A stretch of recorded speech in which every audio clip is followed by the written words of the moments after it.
कर्णेभिः शृणुयाम देवाः भद्रं पश्येमाक्षवीर्यजत्राः स्थिरैरङ्गैस्तुष्टुवांसस्तनूभिः व्यशेम देवहितं यदायुः।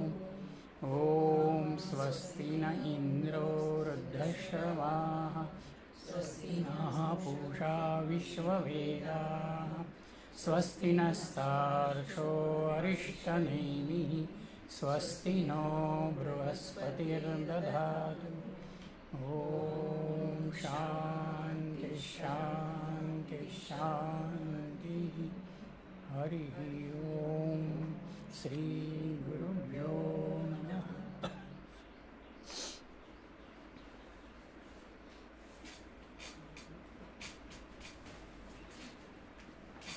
विश्वाला अनुभवण्याचा भाग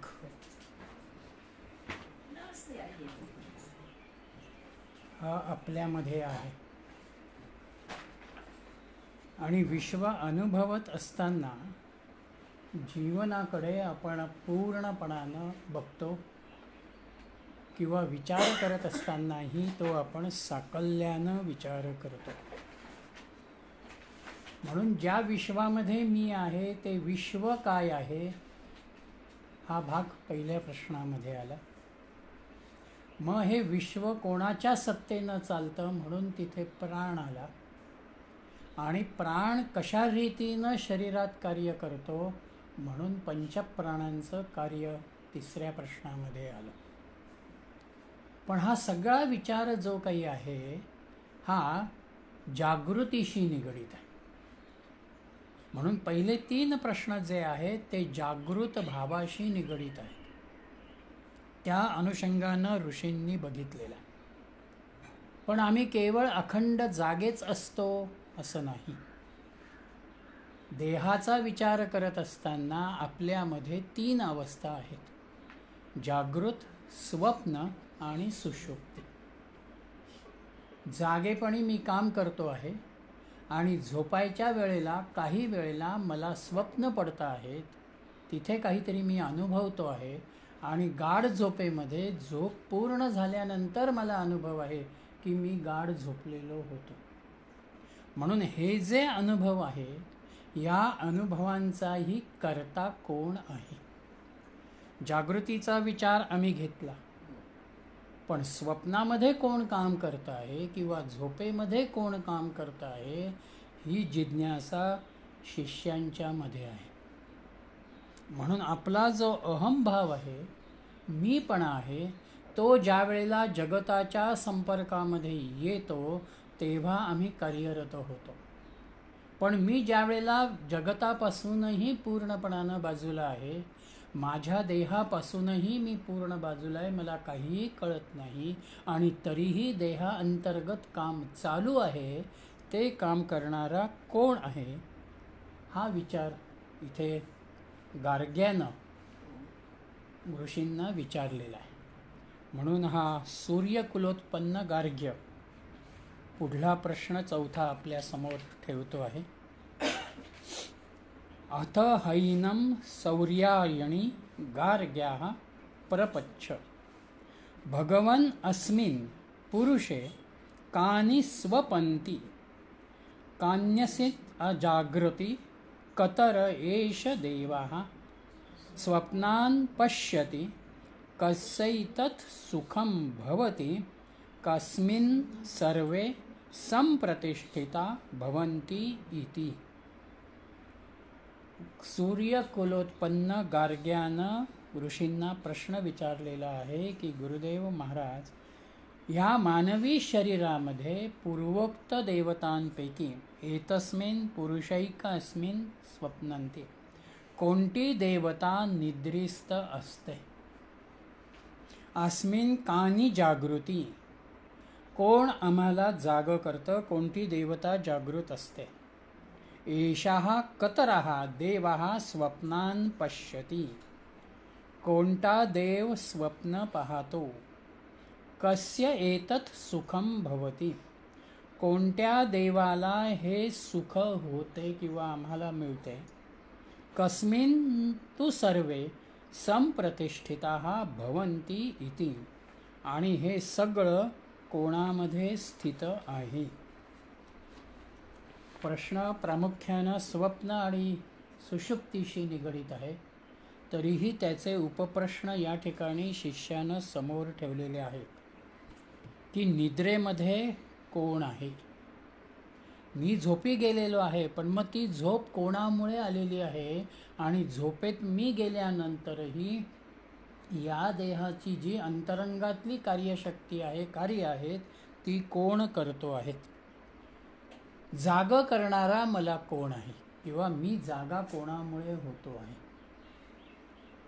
ज्या वेळेला मला स्वप्न पडतात तेव्हा ही स्वप्न कोण बघतं आहे, कशातून ही स्वप्न निर्माण होत आहेत. आणि सुख म्हणून जे काही आपण म्हणतो ते स्वप्नातला आनंद असेल किंवा सुषुप्तीमधला गाढनिद्रेतला अनुभव असेल, हे सुख कोणाच्या अनुषंगानं येत आहे आणि ह्या सगळ्याचा एकत्रित परिणाम हा कोणाशी निगडीत आहे. खरं म्हटलं तर स्वप्न आणि जागृती ह्या जाणीवा ज्या आहेत, ह्या जाणीवा माणसामध्ये सहज प्रवृत्तीच्या अनुषंगानं आलेल्या आहेत. आणि सुषुप्ती जी येते, ही सुषुप्ती एक प्रकारानं देहाची इंद्रिय कुठेतरी दिवसभराच्या कामानं थकतात, त्यामुळे त्या विश्रांतीचा एक सहज भाव म्हणून सुषुप्तीकडे आपण वळतो. मांडुक्य कारिकेनंही जागृत आणि स्वप्न या दोनही अवस्थांचा एकत्रित विचार केलेला आहे आणि तीच भूमिका ऋषींची याही ठिकाणी आहे. आपण झोपल्यानंतर खरा विचार केला तर फक्त हे स्थूल शरीर झोपलेलं असतं. बाकी तुमचं मन कार्यरत आहे. तुमच्या शरीराच्या अंतर्गत प्राणाचं जे कार्य आहे ते प्राणाचं कार्यही त्या ठिकाणी चालू आहे. तुम्ही जे काही ग्रहण केलेलं आहे त्याची पचनक्रियेची प्रक्रियाही अंतरंगामध्ये चालू आहे. त्या पचनक्रियेमधनं बॉडीसाठी काय घ्यायचं आहे आणि बॉडीतून काय बाहेर टाकायचं आहे, ती प्रोसेस तिथे चालू आहे. म्हणून एक प्रकारानं आम्ही जरी झोपलेलो असलो तरी आमचं झोपणं हे केवळ स्थूल देहाच्या अंगानं आहे. देहाच्या अंतरंगामधली सगळी यंत्रणा ही 24 तास अखंडपणानं कार्यरत असते. आणि म्हणून जागृतीमध्ये ज्या वेळेला आपण येतो त्यावेळेला पुन्हा एकदा आम्ही दृश्य जगताच्या संपर्कामध्ये येतो, अनुभवाच्या पातळीवरती आपण येतो. म्हणून झोपल्यानंतर मला माझ्या जीवनातली कोणतीही सुख असू देत किंवा दुःख असू देत, मला त्या जाणवत नाहीत. पूर्णपणानं मी त्याच्यापासून बाजूला झालेलो असतो. पण जाग झाल्यानंतर पुन्हा एकदा त्या भावना व्यक्त होतात. आणि हे कसं होतं, आम्हाला एखादी वेदना होते आहे म्हटल्यानंतर आम्ही पेन किलर घेतो. पेन किलर घेतल्यानंतर आम्हाला काही तास त्या वेदनेपासून रिलीफ मिळतो. पण तो भाग उतरला की पुन्हा ती वेदना चालू होते. किंवा एखाद्या शल्यकर्मामध्ये त्याला ॲनेस्थेशिया दिल्यानंतर ते शल्यकर्मही होतं, त्याला त्याची जाणीव होत नाही. त्याच्यानंतरही काही काळ तो त्याच गुंगीमध्ये असतो. पण एकदा तो इफेक्ट कमी व्हायला लागला की त्याला त्याच्या झालेल्या ऑपरेशनमधल्या वेदनेची जाणीव होते. तसं झोपेमध्ये आमच्या बाह्य जाणीवा स्तब्ध असतात. आम्हाला काही सुखाचाही भाव नाही आहे, दुःखाचाही भाव नाही आहे. पण जागं झाल्यानंतर त्या जाणीवांशी पुन्हा आमचं मन चिकटलं जातं आणि आम्हाला ते भाव येतात. म्हणून जागृती आणि स्वप्न यांच्यामध्ये फरक हाच आहे की जागृतीत मी सुखदुःखांच्या जाणीवेशी निगडीत आहे. पण स्वप्नामध्ये जरी मला त्या ठिकाणी सगळी दृश्य दिसत असली तरीसुद्धा मी पूर्णपणानं त्याच्याशी इतका तादात्म्य पावलेला असतो, एकाग्र झालेला असतो की मला ती जाणीव त्या ठिकाणी राहत नाही बाह्य सुखदुःखांचे. मी त्याच प्रसंगाशी, त्याच घटनेशी पूर्णपणानं स्वतःला जोडून घेतो. म्हणून स्वप्नामध्ये एखाद्या भयग्रस्त प्रसंगानं मी घाबरतो, ओरडतो, पण पुन्हा जागं झाल्यानंतर मी नॉर्मल असतो की अरे ते स्वप्न होतं. म्हणून सुषुप्तीमध्ये मात्र तुम्हाला कोणतीही जाणीव नाही. जागेपणी जाणीव आहे, स्वप्नात स्वप्न निर्माण झालेल्या प्रसंगाची जाणीव आहे, पण सुषुप्तीमध्ये, गाढ निद्रेमध्ये तुम्हाला अजिबात जाणीव नाही. पूर्ण शांत तुमचं मन असतं. पूर्णपणानं तुम्ही विचारांपासून बाजूला झालेले असतात. म्हणून जागं झाल्यानंतर तुमची प्रतिक्रिया असते की मला गाढ झोप लागली, काही कळलं नाही. एक प्रकारचा आनंदाचा म्हणा, प्रसन्नतेचा म्हणा, सहज भाव हा तुमच्यामध्ये तुम्हाला जाणवतो. मग आता मला होणारं हे जे स्मरण आहे, मला होणारी जी स्मृती आहे, ही स्मृती, तिचा अनुभव घेणारा किंवा तिचं स्मरण ठेवणारा हा कोण आहे, हा भाव माझ्यासमोर इथे येतो. खरं म्हटलं तर अनुभव घेणारा आणि जो अनुभव मी घेतला तो स्मृतीच्या, स्मरणाच्या पातळीवरती ठेवणारा हा मुळामध्ये एकच आहे. मग हे जर माझ्या ठिकाणी आहे, मग सुषुप्तीमध्ये मला हा अनुभव का येत नाही स्मृतीचा, स्मरणाचा? तिथे मात्र मी पूर्णपणानं अलिप्त आहे. ही जिज्ञासा शिष्याच्या समोर आहे.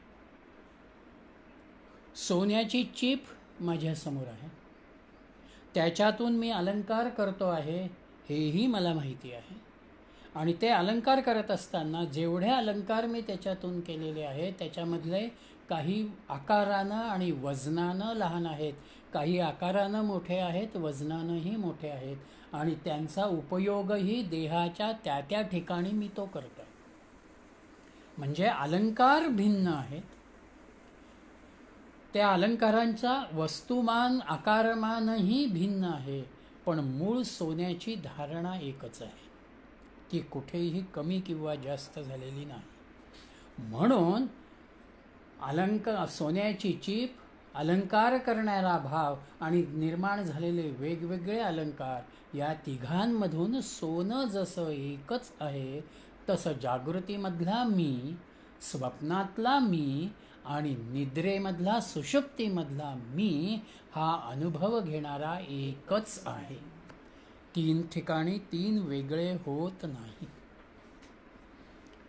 ही जिज्ञासा शिष्यानं ज्या वेळेला व्यक्त केली, त्यावेळेला ऋषींनी त्याला असं म्हटलेलं आहे दुसऱ्या मंत्रामध्ये, तस्मै स होवाच यथा गार्ग्य मरीचयो अर्कस्यास्तं गच्छतः सर्वा एतस्मिन् तेजो मंडले एकीभवन्ति ताः पुनः पुनरुदयताः प्रचरन्तेवं ह वै तत्सर्वं परे देवे मनस्सेकी भवति तेन तह्यर्ष पुरुषो न शृणोति न पश्यति न जिघ्रति न रसयते न स्पृश्यते नाभिवदते नादत्ते न आनंदयते न विसृज्यते नेयायते स्वपिति त्याचक्षते. सहा तस्मै उवाच. पिपीलादांनी गार्ग्याला उत्तर देताना असं म्हटलं, यथा अर्कस्य अस्तं गच्छतः सर्वाः मरीचयाः एतस्मिन् तेजोमंडले एकीभवन्ति. अस्ताला जाणाऱ्या सूर्याची किरण त्या तेजोमंडलामध्ये एकरूप होतात. उदयतः ताः पुनः पुनः प्रचरन्ति. आणि उदय पावायला लागल्यानंतर पुन्हा ती किरणं विश्वामध्ये प्रक्षेपित होतात। एवं हवै तत्सर्वं परे देवे मनसी एकी भवती। त्याप्रमाणे मनाच्या अनुषंगानं ह्या सगळ्या देवता मनाच्या ठिकाणी एकरूप होतात आणि त्यामुळं तेन तरीही एषः पुरुषः न शृणोति न पश्यति। म्हणून मनुष्याला ऐकू येत नाही, दिसत नाही, वास घेता येत नाही, कोणताही रस घेता येत नाही, स्पर्शाची जाणीव नाही, बोलणं नाही, वास घेणं नाही, कुठल्याही स्वरूपाचा उपभोग नाही, विसर्जनाचीही क्रिया नाही, किंबहुना तो हलता येत नाही, त्यावेळेला तो झोपी गेलेला आहे असं म्हणतात। झोपण्याची भूमिका कशी येते ते ऋषींनी इथे पहिल्यांदा स्पष्ट केलेलं आहे। कारण प्रश्नाचा पहिला भाग आहे की झोपेत आम्ही गेल्यानंतर आमचे कोणते घटक तिथे कार्य करत आहेत।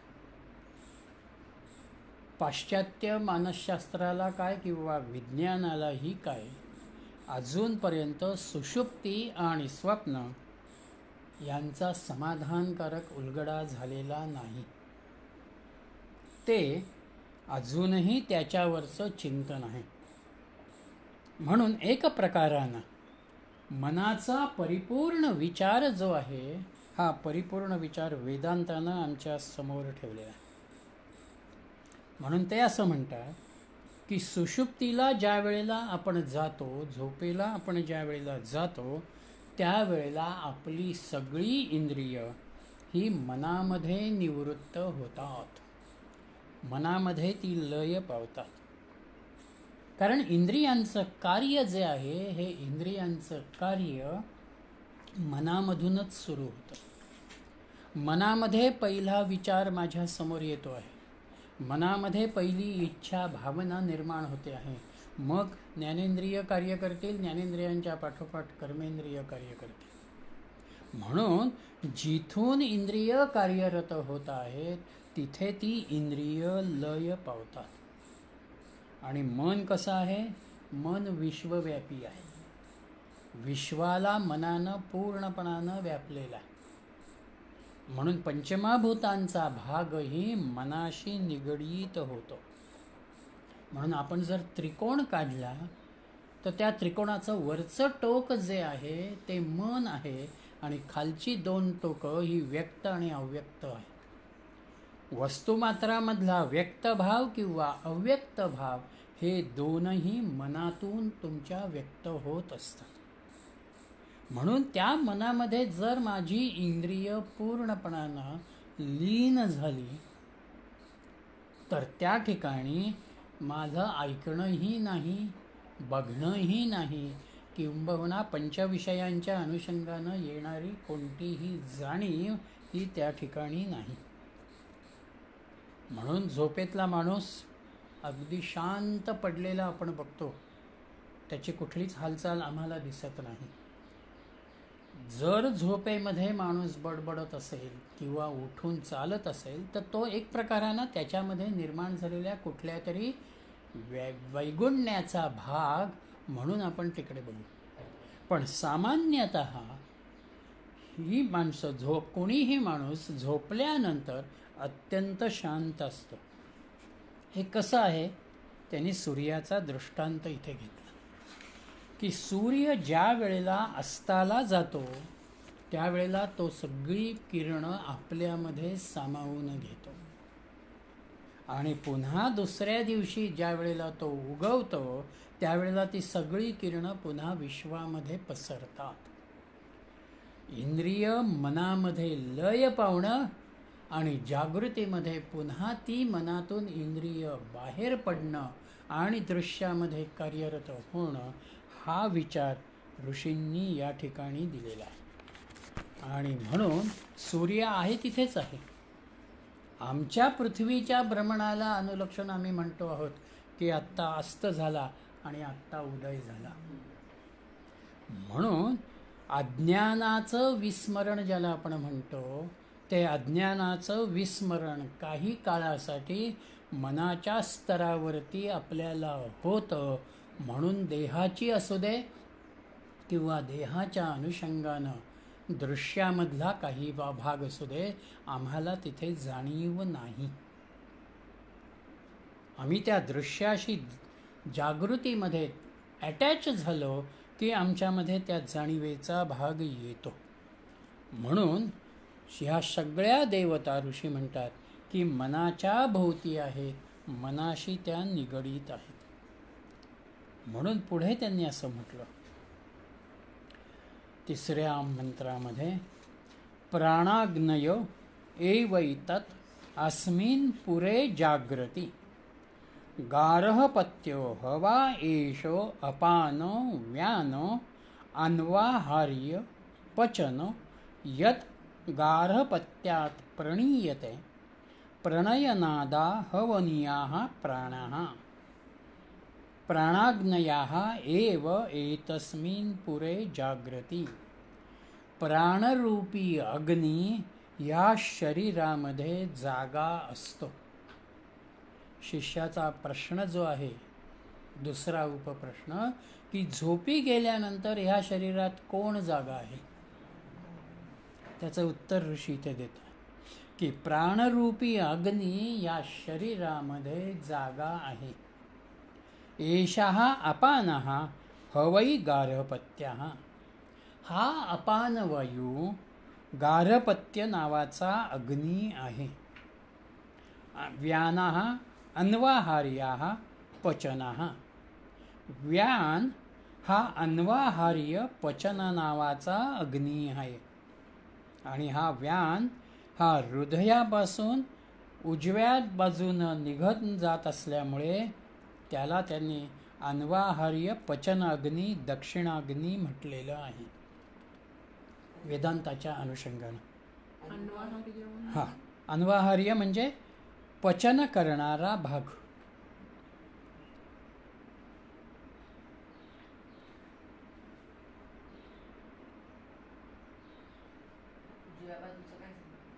अन्वाहार्य पचन अग्नी किंवा काही ठिकाणी दक्षिणाग्नी असं म्हणतात. उजव्या बाजूने तो निघतो. सर्क्युलेशन पॉईंट त्याचा उजव्या बाजूने येतो.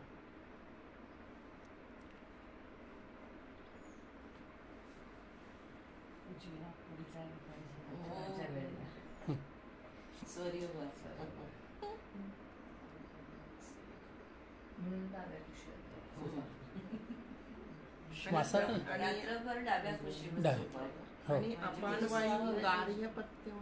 हा गार्हपत्य त्यांनी म्हटलं. गार्हपत्य नावाचा अग्नी, अपानवायूच्या अनुषंगानं येणारा जो अग्नी, जे कार्य आहे ते गार्हपत्य अग्नीशी निगडीत आहे.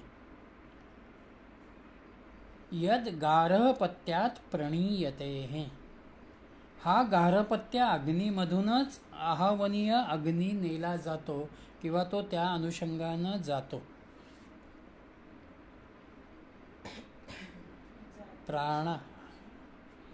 प्राणः प्रणयनात आहवनीयाः. आणि अपान वृत्तीपासून जणू काही तो नेला जात असल्या कारणानं प्राण हा अहवनीय आहे.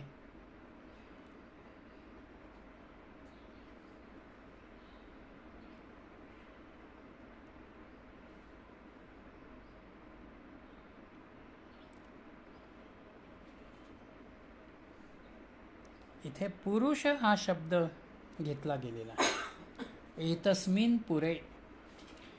शरीराला त्यांनी नगराचा विचार केलेला आहे. एखादं नगर, एखादं शहर ज्यावेळेला आपण विचारामध्ये घेतो त्यावेळेला त्या नगराचा कोणीतरी एक प्रमुख असतो. तो प्रमुख कामाच्या अनुषंगानं अनेकांची विभागणी करतो, अनेकांना अधिकार देतो, हे काम तुम्ही करा, ते काम तुम्ही करा. आणि त्याचबरोबर त्या नगराच्या सुरक्षिततेच्या अनुषंगानंही तो योजना करतो. तशा रीतीनं इथे मनबुद्धीचं नियंत्रण जे काही आहे ते विषयेंद्रियांच्या अनुषंगानं कसं येतं आहे, हा विचार या ठिकाणी आहे. म्हणून प्राण शरीरामध्ये जागा आहे. पहिल्या दिवशी मला जो श्वास प्राप्त झाला त्या मोमेंटपासून शेवटच्या श्वासापर्यंत प्राण अखंडपणानं कार्यरत आहे. तो कधीही थांबला असं होत नाही. हा प्राण पंचप्राणांच्या अनुषंगानं आमच्या मधल्या देहाचं कार्य करतो. हा विचार 3ऱ्या प्रश्नामध्ये आपण बघितला. मग इथे त्यांनी यज्ञाची आणि अग्नीची भूमिका विचारामध्ये घेतलेली आहे. म्हणून त्यांनी गार्हपत्य अग्नी आपानाच्या अनुषंगानं शब्द वापरलेला आहे. गार्हपत्य अग्नी म्हणजे गृहस्थाच्या घरामधला अग्नी. आपल्या घरामधला जो अग्नी आहे त्याला गार्हपत्य अग्नी म्हणतात.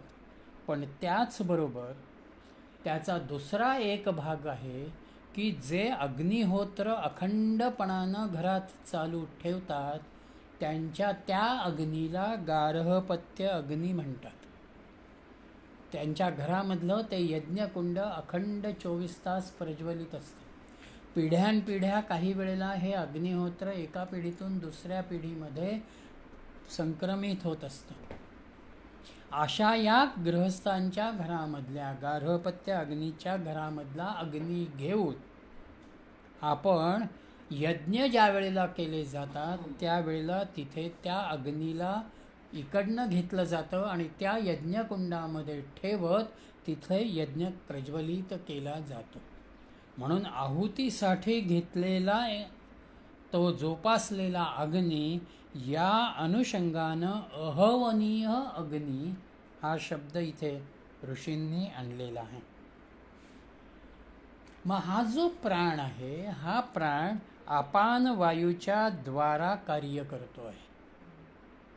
आणि अपानाचं कार्य काल आपण बघितलं तसं कान, नाक, डोळे आणि मुख यांच्या अनुषंगानं व्यक्त होतं. अपान वर सरकतो, उदानाचं तो सह्य घेऊन उदानाला पुढे ढकलतो. म्हणून ज्ञानेंद्रियांच्या द्वारा आपल्याला येणारी जी जी संवेदना आहे ती सगळी संवेदना एक प्रकारानं आहुतीच्या स्वरूपामध्ये मला हे हवं आहे ही भावना निर्माण होणं आणि ती वस्तू घेऊन मी मला तृप्त करणं म्हणजेच मी माझ्यामधल्या इच्छेला ते दिलं, मी तिथे ते हवन केलं. यज्ञामध्ये वस्तू आपण ती द्रव्य घेतो आणि इदन्न मम म्हणत समर्पण करतो.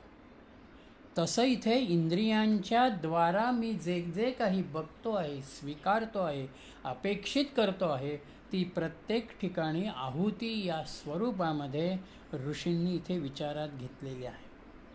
आणि हा जो उजव्या बाजूनी येणारा अग्नी व्यानाच्या अनुषंगानं त्यांनी त्याला अहवनीयचा भाव दिला. तो अग्नी शरीरामध्ये वर्तुळाकार स्वरूपामध्ये फिरत असतो. म्हणून प्राणाचं व्यानाच्या मधलं फिरणं जे आहे हे एक प्रकारानं वर्तुळाकार फिरणं या देहाच्या अनुषंगानं आहे. आणि म्हणून अंतकाळी हा अग्नी तुमच्या उजव्या बाजूमधून बऱ्याच वेळेला बाहेर पडतो. म्हणून दक्षिणाग्नीचा विचार त्यांनी त्या अनुषंगानं या ठिकाणी केलेला आहे. म्हणून उजव्या बाजूने निघणारा उजवा अग्नी दक्षिणाग्नी त्याला म्हटलं. आणि बाहेर पडताना पण हो तो तिथून मग अपानाच्या अनुषंगानं बाहेर पडतो ना.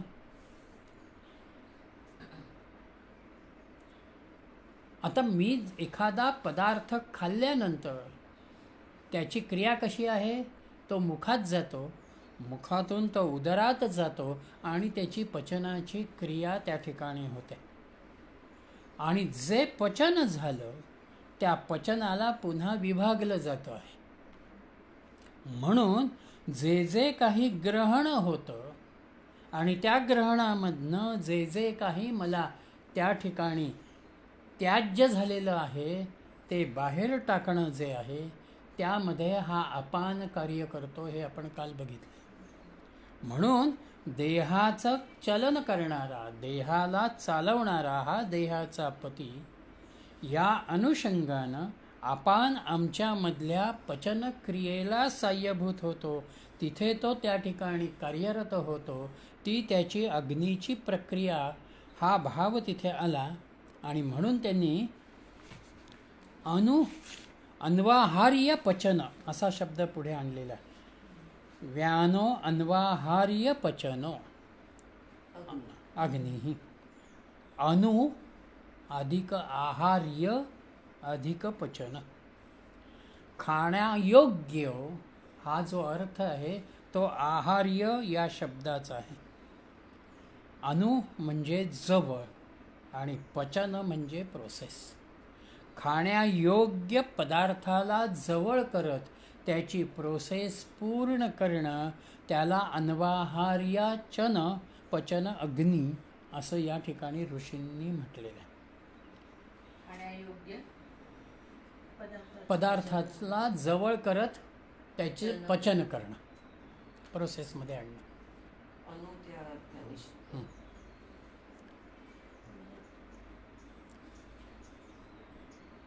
पचन झाल्यानंतर जे पाहिजे हा तेवढं तो स्वीकारतो, जे नकोय ते आपण काम करतो. ते आपण काम करतो.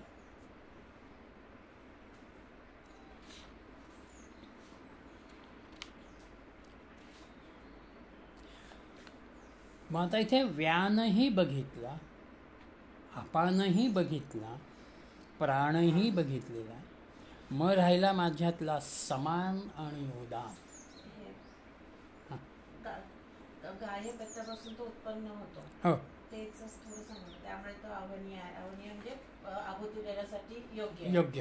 हे गाय पत्त्या म्हणजे अपान झालं ना. हो, मग त्याच्यापासून उत्पन्न प्राणामधून अपान येतो ना. प्राणांनाच त्याची केलेली डिव्हिजन आहे ती. इथे अपान एव्हरीथिंग दॅट इज एक्सप्रेस, म्हणजे पंचेंद्रियामधून जे जे बाहेर पडतं त्याला अपान म्हटलेलं आहे. आणि तो अपान प्राणातनच ऍक्टिव्हेट होतो. शरीराच्या अंतर्गत रचनेमधल्या कार्याचा किंवा बघणं, ऐकणं, बोलणं या क्रियांचा विचार आम्ही केला. पण आमच्यामध्ये अजून एक क्रिया बाकी आहे, ती म्हणजे आम्ही श्वास घेतो आणि श्वास सोडतो. म्हणून तो माझा श्वास आणि उश्वास आहे, त्याचा विचार चौथ्या मंत्रामध्ये ऋषींनी घेतलेला आहे.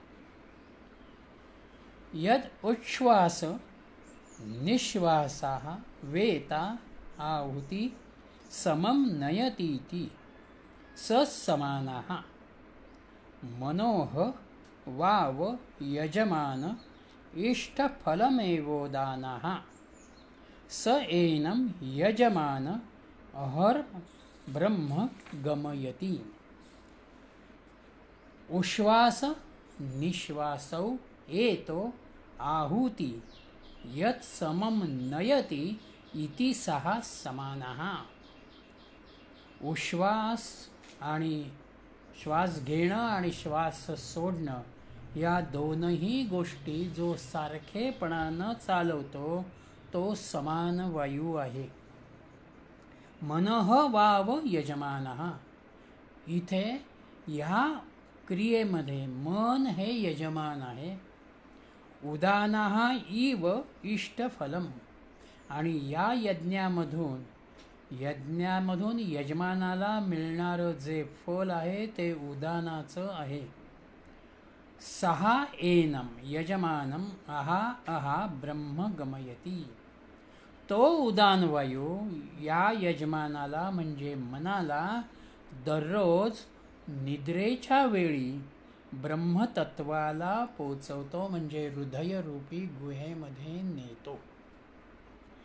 आता इथे गार्हपत्य अग्नी आणि आहावनीय अग्नी ही संकल्पना घेतली, त्याच्यामधून यज्ञक्रिया बघितली, त्या यज्ञामध्ये पचनाची प्रोसेस आम्ही बघितली. म्हणून मग त्या यज्ञा प्रक्रियेमध्ये त्याचा होता कोण आहे, त्याचा पुरोहित कोण आहे, तर तो पुरोहित म्हणजे आमच्यातला समान प्राण.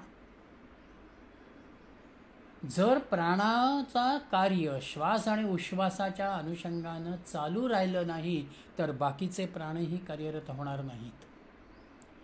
केवळ मी श्वास घेण्याचा प्रयत्न केला तरीही मला त्रास होणार आहे, आणि मी उश्वास सोडल्यानंतर श्वास न घेता फार काळ राहू शकत नाही. म्हणून श्वास घेणं आणि श्वास सोडणं ही प्रक्रिया एका समान वृत्तीमधनं चालू राहते. अर्थात ही पूर्णपणानं नित्याच्या आपल्या व्यवहारामध्ये एकाच गतीनं चालते असं नाही. इथे ऋषींचं म्हणणं असं आहे की ती समान गतीनं ज्या वेळेला चालेल त्यावेळेला तुम्ही त्याचा खरा अनुभव घ्या. म्हणून नाडी विचारातही आपण ते बघतो. चंद्रनाडी, सूर्यनाडी, काही वेळेला सूर्यनाडी चालू असते, काही वेळेला चंद्रनाडी श्वासामध्ये आमची चालू असते. म्हणजे एकदा उजव्या नाकपुडीतून श्वासोश्वास चालू राहतो, एकदा डाव्या नाकपुडीतून श्वासोश्वास चालू राहतो, काही वेळेला दोन्हीतही तो चालू राहतो. जसं आम्ही त्याचं निरीक्षण करू, ऑब्झर्वेशन करू, ते आम्हाला त्यावेळेला ते जाणवतं. इथे ऋषी असं म्हणत आहेत की हा श्वास आणि उश्वास हे समान प्राणाचं कार्य, हे एका प्रकारानं पुरोहिताचं म्हणून कार्य आहे. आणि मन जो आहे हा मन इथे यजमानाच्या स्वरूपामध्ये. प्रत्येक कर्माला जसा तिथे यजमान कोणीतरी एक असतो, त्या रीतीनं इथे या देहाच्या अनुषंगानं मन हा आमचा यजमान आहे. आणि उदान हे त्याला त्या यज्ञामधून मिळणारं फल आहे. उदान काय करतोय? काल आपण बघितलं तसं तो आम्हाला वर नेतो, ब्रह्मतत्वाकडे तो आम्हाला नेतो. म्हणून सुषुप्तीमध्ये मी 5 तास झोपेन, 6 तास झोपेन, 3 तास झोपेन, 8 तास झोपेन. जो मी काही काळ पूर्णपणानं गाढ निद्रेमध्ये जातो तेव्हा हा उदान आम्हाला त्या ब्रह्मानुभवाच्या जवळ नेतो. म्हणून आम्हाला कुठलीच बाह्य जाणीव तिथे नाही. त्या बाह्य जाणीवेतून येणाऱ्या सुखदुःखांचा भाव तिथे नाही. आम्ही पूर्णपणानं एका अल्पकाळासाठी का होईना निखळ आनंदाशी स्वतःला जोडले जातो. म्हणून प्राणायामाची क्रिया जेवढी आमची सुनियोजित राहते, सातत्यपूर्ण राहते, त्याच्यामधनं आम्हाला या देहाअंतर्गत असलेल्या क्रियेलाही एक नियमन येतं. पचनाच्या क्रियेलाही एक सुसंघटितपणा त्या ठिकाणी येतो. म्हणून हे जे मन आहे त्या मनामध्ये इच्छा आहेत, संकल्प आहेत, कामना आहेत, त्या सगळ्यांना सत्प्रवृत्त करणारा भाग हा आम्ही त्या प्राणतत्वाच्या अनुषंगानं निर्माण करू शकतो. म्हणून जेवढी तुमची पचनक्रिया व्यवस्थित राहते तेवढं तुमचं स्वास्थ्य चांगलं राहतं. शरीर स्वास्थ्य चांगलं आहे, मनालाही प्रसन्नता लागते. म्हणून मनाच्या प्रसन्नतेसाठी विचारांचं संस्करण हे आपल्याकडे जे म्हटलं गेलं वारंवार, चांगले विचार ठेवा, चांगल्या वातावरणामध्ये राहा, याचा अर्थच तो आहे की आम्हाला उन्नतीच्या अनुषंगानं आमची भूमिका आहे. म्हणून ब्रह्माच्या जवळ असलो तरीही अज्ञानाचा अंश आमच्यामध्ये शिल्लक आहे. म्हणून ज्या वेळेला आपण जागे होतो तेव्हा पुन्हा त्या अज्ञानाशी जोडले जातो आणि मग दृश्याच्या अनुषंगानं असलेल्या सगळ्या क्रिया, विचार हे माझ्यामध्ये व्यक्त होतात. म्हणून विचारांच्या संस्करणाला मी कशा रीतीनं न्यावं हा विचार ऋषींनी इथे मनाच्या माध्यमामधून आपल्या समोर ठेवलेला आहे. मग आता हे मला झोपेचं लक्षामध्ये आलं की तिथे मी मनामध्ये सगळं लय करतो आहे. म्हणून गाढ निद्रेचा अनुभव घेतो आहे आणि काही काळ आनंदाची अनुभूती अनुभवतो आहे. पण मग स्वप्न म्हणजे नक्की काय? मला पडणारी स्वप्न कुठून येत आहेत? त्या स्वप्नामधला अनुभव घेणारा कोण आहे? म्हणून 5व्या मंत्रामध्ये ऋषींनी स्वप्नाचा उलगडा केलेला आहे.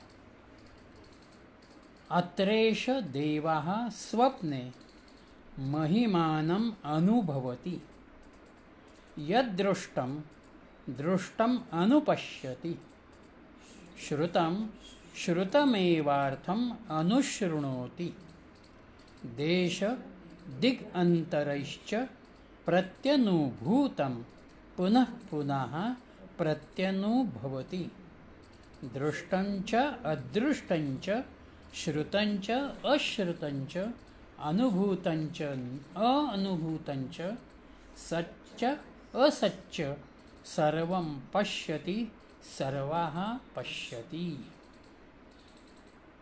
अत्र एषः देवाः स्वप्ने महिमानम अनुभवति. हा मनोरूपी देव जो आहे, हे मन जे काही आहे ते स्वप्नामध्ये स्वतःच विषय होतं आणि स्वतःच ते भोगता होतं. विषयही मन आहे आणि उपभोग घेणारही मनच आहे. यदृष्टम दृष्टम अनुपश्यति. जे जे त्यानं बघितलेलं आहे ते त्याच्या वासनेच्या अनुषंगानं, संकल्पाच्या इच्छांच्या अनुषंगानं तो पुन्हा बघत असतो. श्रुतंच श्रुतम एव अर्थम अनुशृणोति. जे त्यानं ऐकलेलं आहे तेच तो त्या ठिकाणी ऐकतो. देश दिगंतरे प्रत्यनुभूतंच पुनः पुनः प्रत्यनुभवति. पूर्वी अनुभवलेलं वेगवेगळ्या ठिकाणचं, वेगवेगळ्या दिशांच्या अनुषंगानं जे जे काही त्याच्यामध्ये आहे त्याचा तो पुन्हा अनुभव घेतो. आणि हा अनुभव कसा आहे? तर बघितलेलं न बघितलेलं, कदाचित ते मागच्याही जन्मातलं असू शकतं. ऐकलेलं न ऐकलेलं, अनुभवलेलं न अनुभवलेलं, सगळं तो या ठिकाणी सत्य असत्य अनुभवत असतो. म्हणजे मला झोपेच्या अनुषंगानं मी झोपलेलो आहे, अंथरुणावरती पडलेलो आहे, मला असं वाटतं की आता माझे डोळे मिटले, पण मी पूर्ण झोपेत सुषुप्तीमध्ये जात नाही किंवा व्यवहार करावा या अनुषंगानं मी जागृतीतही नाही. अशा वेळेला मला स्वप्नाच्या अवस्थेमध्ये मी जातो. हे स्वप्न ज्या वेळेला निर्माण होतं त्यावेळेला त्या स्वप्नामध्ये निर्माण करणारं माझं मनच आहे. त्या स्वप्नामध्ये 4 गोष्टी जरी आल्या तरी त्या 4 गोष्टी मीच निर्माण केलेल्या असतात, त्या बाहेरून कुठूनही येत नाही. अगदी वाघ सिंहादिक जरी तिथे मला दिसले तरी ते काही कुठून आलेले नाहीत, ते मीच निर्माण केलेले आहे. म्हणून चिन्मयानंदांनी स्वप्नाची व्याख्या अशी केलेली आहे. मन जेव्हा देहभावनेच्या बाबतीत पूर्णपणानं मूर्छित असते, परंतु त्याच्या जागृत अवस्थेत ते भटकत असताना त्यानं जमा केलेल्या जाणीवांचे ठसे पुन्हा जाणून घेण्यासाठी ते जे बाहेर पाहत असते तेव्हा आलेला अनुभव म्हणजे आमचं स्वप्न. हा, मन जेव्हा देहभावनेच्या बाबतीमध्ये पूर्णपणानं मूर्छित असते, म्हणजे आत्ता मला देहाची जाणीव अजिबात नाहीये. देहाच्या अनुषंगानं जागृतीमधला येणारा जो जो काही अनुभव असेल तो अनुभव आत्ता माझ्या समोर नाहीये. म्हणून देहभावनेच्या बाबतीमध्ये मी पूर्ण मूर्छित आहे. परंतु त्याच्या जागृत अवस्थेत ते भटकत असताना म्हणजे जागृत अवस्थेमध्ये ज्या वेळेला माझं मन या विश्वामधल्या किंवा माझ्या अवतीभवतीच्या जगताला अनुलक्षून जे जे काही बघत असतं, ग्रहण करतो. जे ग्रहण करत असतं, त्या जाणीवांचे ठसे ते माझ्या स्मृतिपटलावरती कुठेतरी नोट झाले. ते झाली नोंद जी झाली तिला मी जाग केलं. म्हणून जाणीवांचे ठसे पुन्हा जाणून घेण्यासाठी ते जागा शोधतं, ते बाहेर बघण्याचा प्रयत्न करतं आणि मग त्याच्यातून जे निर्माण होतं स्वप्नामध्ये त्याचा मी अनुभव घेतो, त्याच्याशी मी एकाग्र होतो, त्याच्याशी मी अनन्य होतो.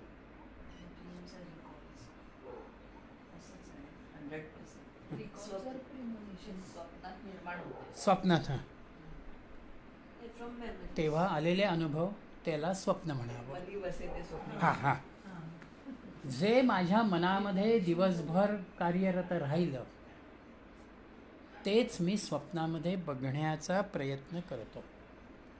आता इथे दिवसभर ज्याचा मी विचार केला, जे जे कोणी माझ्या संपर्कामध्ये आले त्याच्या अनुषंगानं जो विचार मी केला त्याचाच अर्थ असा होतो की स्वप्न जे निर्माण होतं आहे ते माझं मनचं निर्माण करते. मन त्या सगळ्याला व्यक्त करतं. मनच ती अनेक रूप घेतं. जसा एखादा नट एका नाटकामध्ये एकापेक्षा अनेक भूमिका करतो, त्या भूमिका करत असताना तो त्याचे कपडे बदलेल, त्याची बोलण्याची स्टाईल बदलेल, त्याची अभिनयाची भूमिका बदलेल, पण व्यक्ती एकच असते. ती नाना रूप जशी त्या एका 3 तासाच्या नाटकामध्ये स्वीकारते तसं इथे मन वेगवेगळ्या भूमिकांमधून माझ्याच समोर कार्यरत होतं आणि मी त्याच्यामध्ये रमतो.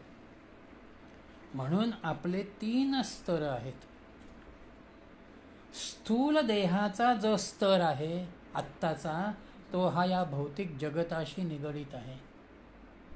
तिथे मी त्याला जागृत अवस्थेच्या अनुषंगानं अनुभवतो.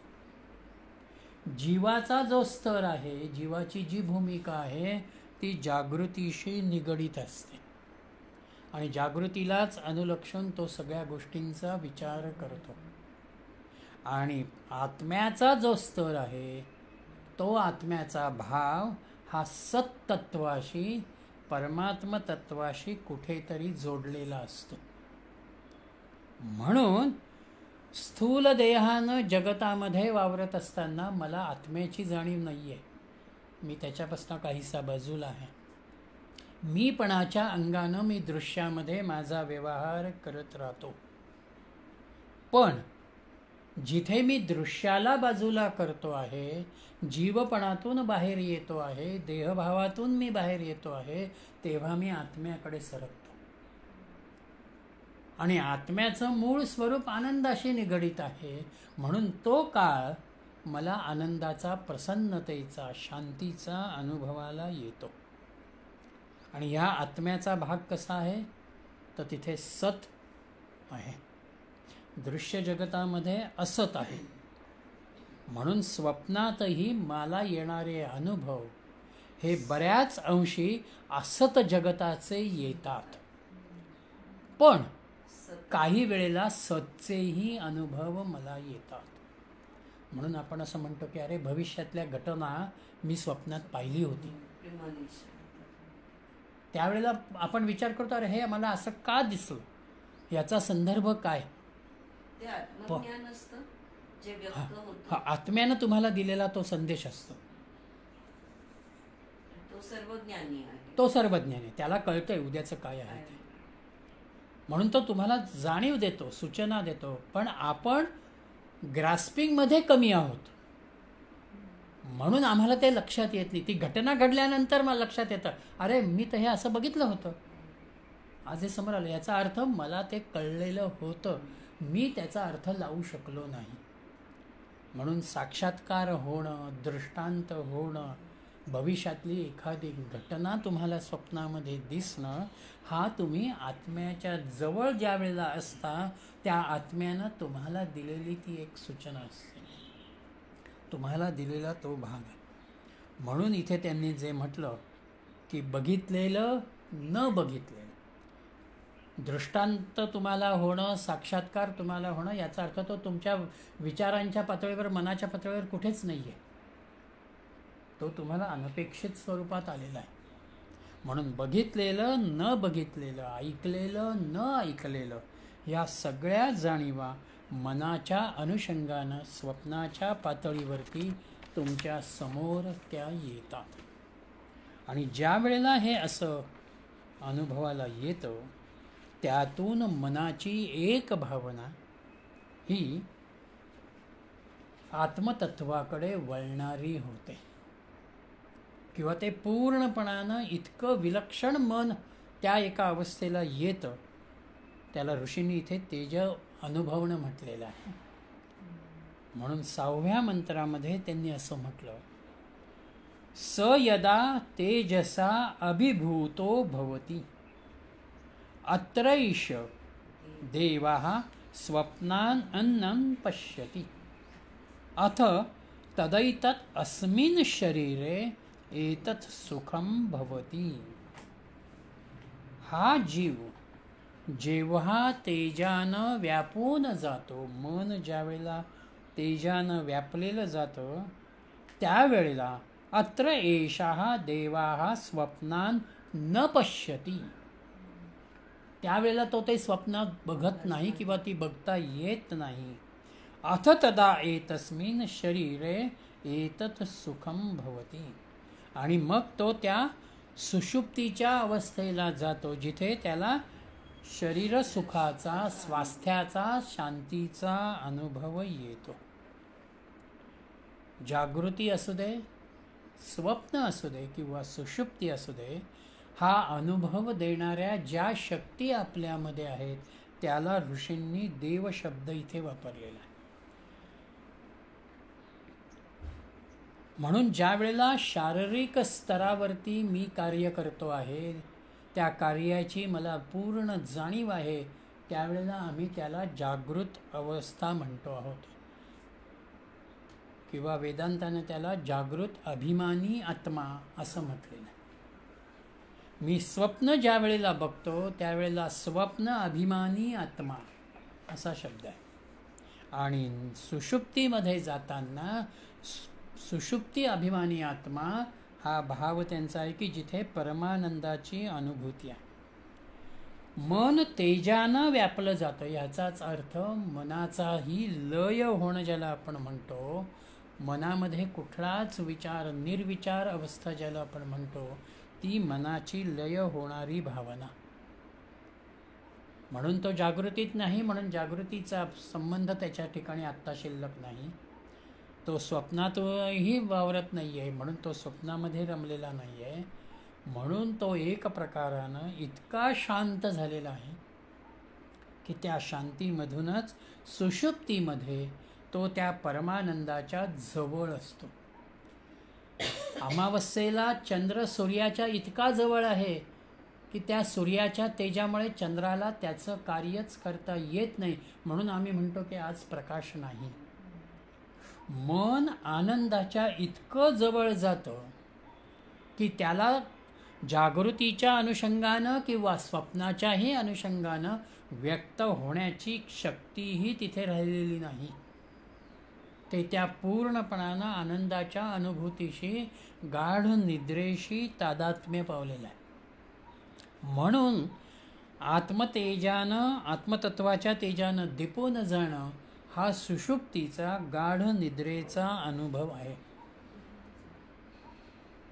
इथे तुमचं मन अत्यंत स्थिर आहे, ते स्थिर असल्यामुळं शांत आहे. आणि स्थिर आणि शांतता जिथे आहे तिथे विचार लहरी नाही, तिथे कोणताही विक्षेप नाही, तिथे एकमात्र आनंदाची येणारी अनुभूती आहे. एखादा कामगार, मजूर डोक्यावरती काही एक ओझं घेऊन चालतो आहे आणि ते चालत असताना त्याला असं वाटतंय की अरे मी थोडासा दमलेलो आहे, तेव्हा 2 मिनटं आपण थांबूया, मग परत चालूया. त्यावेळेला आपल्या डोक्यावरचं ओझं तो खाली ठेवतो, 5 मिनिटं थांबतो आणि पुन्हा ते ओझं घेऊन तो चालायला लागतो. सुषुप्तीमध्ये आम्ही काही काळ आमच्या मनबुद्धी आणि शरीरापासचं ओझं बाजूला ठेवतो, म्हणून आम्हाला तिथे एक प्रकारचा विश्रांतीचा भाव येतो. आणि ती विश्रांती आल्या कारणानं शरीर असेल, शरीराची यंत्रणा असेल, एक प्रकारचं स्वास्थ्य अनुभवते. आणि म्हणून जागे झाल्यानंतर म्हणजे पुन्हा ओझं घेऊन तो माणूस पुन्हा चालायला लागतो, तसं जागं होऊन जागृतीमध्ये येत आम्ही पुन्हा देहाच्या अनुषंगानं चालायला लागतो. विद्यानंदांचा एक विचार मला इथे वेगळेपणानं वाटला की मन ज्या वेळेला विश्रांती घेतं आणि आपण काही जणांना जी घोरण्याची सवय आहे झोपेमध्ये, त्याला कळत नाही की मी घोरतो आहे ना, पण तरीही तो घोरतो, इतरांना ते कळतं. विद्यानंद तिथे असं म्हणालेले आहेत की श्वसन नाकानेच होतं, पण घोरण्याचा येणारा जो आवाज आहे तो परावाणीमधनं येत असतो. हा तो विचार वेगळा म्हटला. मी वाचलेलं आत्तापर्यंत ही संकल्पना घोरण्याची मला मिळालेली नव्हती. म्हणजे सुषुप्तीमध्ये त्याचा दुसरा एक भाव असा येतो की मी सुषुप्तीमध्ये आनंदी का राहिलो, किंवा मला ती गाढ निद्रेची अनुभूती जागं झाल्यानंतर का जाणवली. सुषुप्तीमध्ये माझं मन परावाणीमध्येच पोचलेलं आहे. आपण म्हणतो ना की घोरायला लागला म्हणजे गाढ झोपला असं. हो, त्याला कळत नाही आहे ना तेच. की मी घोरतो आहे किंवा मला काहीतरी वेगळं होतं आहे. म्हणून जागृतीमध्ये देहाचं कार्य आहे, तिथे शक्तीचा क्रय आहे, शक्तीचा अपव्यय आहे. आणि सुषुप्तीमध्ये शक्तीचा खर्च नाही आहे, ती शक्तीचा संचय आहे, तिला स्थिर करण्याचा प्रयत्न आहे. म्हणून आत्म्याच्या प्रभावानं आम्ही एक प्रकारानं तेजस्वी किंवा प्रभावित होतो. हा विचार ऋषींनी या ठिकाणी दिलेला आहे. थांबूया. तुम्ही एक म्हणालात आपल्याला जागृत अवस्थेमध्ये आत्मा का जाणवत नाही. जो इंद्रिय कार्यरत असतील तर आत्म्याचा अभाव होतो, नाही. असा अर्थ होतो. नाही नाही नाही, इंद्रिय कार्यरत आहेत, हा, पण इंद्रिय आत्ताला बहिर्मुख आहेत. बहिर्मुख असल्यामुळे इंद्रियांचं फोकस जो आहे हा फोकस बाहेरच्याच वस्तू जगताशी आहे. त्याला असं वाटतं की याच्यातूनच मी आनंदी होतो आहे, मला आनंद इथूनच मिळेल, मी याच्यातूनच सुखी होणार आहे, किंवा एखादी वेदना दुःख जरी मला असलं तर ते या गोष्टीनं मी बाजूला करेन, असा भाव त्याचा बहिर्मुख वृत्तीचा आहे. म्हणून आम्हाला तिथे ती जाणीव होत नाही. कारण आपण कितीही अभ्यास केला की मी आत्मा आहे, मी आत्मा आहे, अहम ब्रह्मास्मीचा अगदी जप केला तरी ब्रह्म आहे असं जाणवत नाही. हा, ती भूमिका मेडिटेशन मध्ये एक वेळ जाणवतं, किंवा तुम्ही म्हणता सुसुप्तीमध्ये त्याचा भाव येत असेल म्हणून त्या आनंदाचा भाव, पण जागृत अवस्थेमध्ये तो भाव तो येत नाही. त्याचं कारणच ती बहिर्मुखता आमच्यामध्ये. जागृतीला सुद्धा तुम्ही ज्या वेळेला अंतर्मुख करण्याचा प्रयत्न करता त्यावेळी हा, त्याला संतांचा शब्द असा आहे, जागेपणीची समाधी. हेच विचारणार होते आता की जेव्हा आत्मा साक्षात्कार होतो तेव्हा आपण जागरूक नसतो का? जागृत असतो. जागरूक असतो ना आपण, हे अनुभवतो ना. ज्याच्यामुळं हे चालू आहे त्या विश्वात्म्याशी मी स्वतःला अटॅच केलेलं आहे. ती जाणीव मला होते की माझ्यातही तो आहे आणि या बाहेरच्या विश्वातही तोच आहे. दोन्हीही ठिकाणी एकाचीच अनुभूती आल्यानंतर तुम्ही आणि मी हा द्वैताचा वेगळेपणाचा भाव माझ्या दृष्टीमध्ये, माझ्या विचारामध्ये, माझ्या कृतीमध्ये येत नाही. मग मी सगळ्यांकडेच एका वृत्तीनं, एका आनंदाच्याच भावनेनं बघतो. म्हणून तुम्ही मला विपरीत बोललात तरी मला त्याचं दुःख होत नाही. तुम्ही माझं कौतुक केलं म्हणून तुमच्याविषयी मी खूप चांगलं बोलावं हाही भाव तिथे राहत नाही. त्याला त्यांनी ती जागृतीमधली समाधी, की मी आहे, देहानं इथे आहे, मी माझा व्यवहारही करतो आहे, पण मूळ माझं कनेक्शन जे आहे, मी जो जोडला गेलेलो आहे तो त्या आनंदाशी जोडला गेलेलो आहे. ते आनंद हे सगळं कार्य करत आहे. या भावनेमध्ये तो आहे. यातला शेवटचा मंत्र त्यांनी तिथेच नेलेला, 5व्या प्रश्नामधला, 4थ्या प्रश्नामध्ये. तुम्ही ज्या वेळेला जागृतीमध्ये ही समाधीचा विचार करा तेव्हाच तुम्हाला त्या 5व्या प्रश्नामधला ओंकाराचा विचार समोर येतो.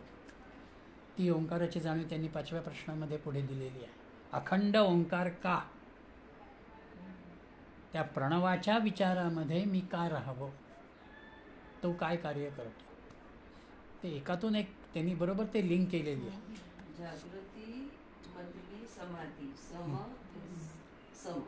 आधी इज नॉलेज, म्हणजे तुम्ही आणि मी एक आहे ह्याचं ज्ञान जेव्हा घेतलं. समाधीमध्ये पुन्हा तुमचं शरीर मन बुद्धी, समाधी, शरीर मन आणि बुद्धी एकाच विचाराशी केंद्रित होणं, अच्छा, ती तसं समाधी. एक समाधी.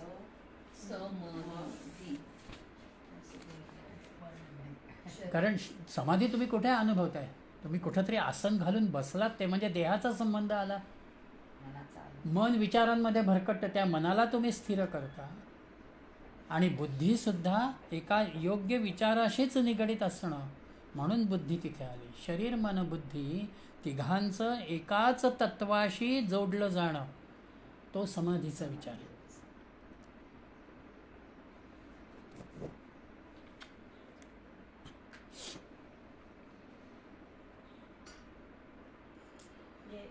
आता आपण आज झोपलो तर आज मला सुषुप्ती मी झोपेल का, तुर्यावस्थेत झोपेल का, स्वप्नात अवस्थेत, हे कोण ठरवतं?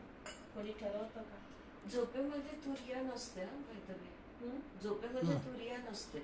झोपेमध्ये फक्त स्वप्न आणि म्हणजे स्वप्न आहे का आणि सुषुप्तीत सुषुप्ती आहे. मला झोप लागेल, हे कसं कशावर ठरतं? स्वप्न बघतानाही माहिती असतं बऱ्याचदा की आपण बघतो त्याला काय ड्रीम्स म्हणतात, काहीतरी लिबिड नाही, काहीतरी एक शब्द आहे, ते ड्रीम्स म्हणतात. पण जेव्हा you know that you are dreaming, okay, आणि सुषुप्तीमध्ये you will know only after you wake. फक्त मला छान झोप लागेल. बस. नाही, पण हे कोण म्हणजे कसं ठरेल आज इथे मला दिलंय कोणती झोप ना, मन लागेल? राजा ते मनावर आहे. मनावरती आहे ना. तुझ्या मनाने मनाच्याच किती आज खेळावर चले बाते चले चित्तम केले त्याच्यावर अवलंबून आहे. एखादी घटना तुमच्या आज दिवसभरामध्ये जर घडली आणि मन जर तुमचं त्या घटनेली पूर्णपणानं जोडलं गेलेलं असेल, तुम्ही बराच काळ त्याच्यावरती विचार करत असाल तर झोप तुम्हाला उशिरा लागते. तुम्ही त्याच विचारचक्रामध्ये जोपर्यंत राहता तोपर्यंत मन विचारांपासून बाजूला होत नाही. म्हणून तो सुषुप्तीकडे वळूच शकत नाही. म्हणून तुम्ही म्हणतात अरे 1 वाजला 1:30 वाजला, मला आज झोपच लागली नाही. का झोप लागली नाही याचा जर तुम्ही शोध घ्याल तर तुमच्या लक्षामध्ये येईल की मी काय विचार करत होतो किंवा कशामुळे ती झोप. दिवस खूप मेंटली फिजिकली ऍक्टिव्ह गेला, एस्पेशली मेंटली ऍक्टिव्ह, तर मग तू you will be more in dream state. आणि मग तुझं हे जे डीप स्लीप आहे त्याचे 2 तास 3 तास मिळाले तर नशीब, नाहीतर 1/2 तासच मिळतो. त्याला लुसिड ड्रीमिंग म्हणतात. स्वप्न बघताना जेव्हा आपल्याला माहिती असतं की आपण स्वप्न बघतो त्याला लुसिड, त्याच्यावर खूप रिसर्च झालेला. ल्युसिड LUCID. याच्यानंतर आपण मांडूक्य घेतोय कारण ह्याच विषयाला अगदी डिटेल मध्ये त्याच्यात नेतात असं वाटतं मला. पण ठीक आहे, सगळे ठीक आहे. म्हणाल ते नाही नाही, तुम्ही ठरवा Just तसं. suggestion. त्यामुळे माझा अभ्यास होतो, बाकी काय नाही. तुमच्यामुळे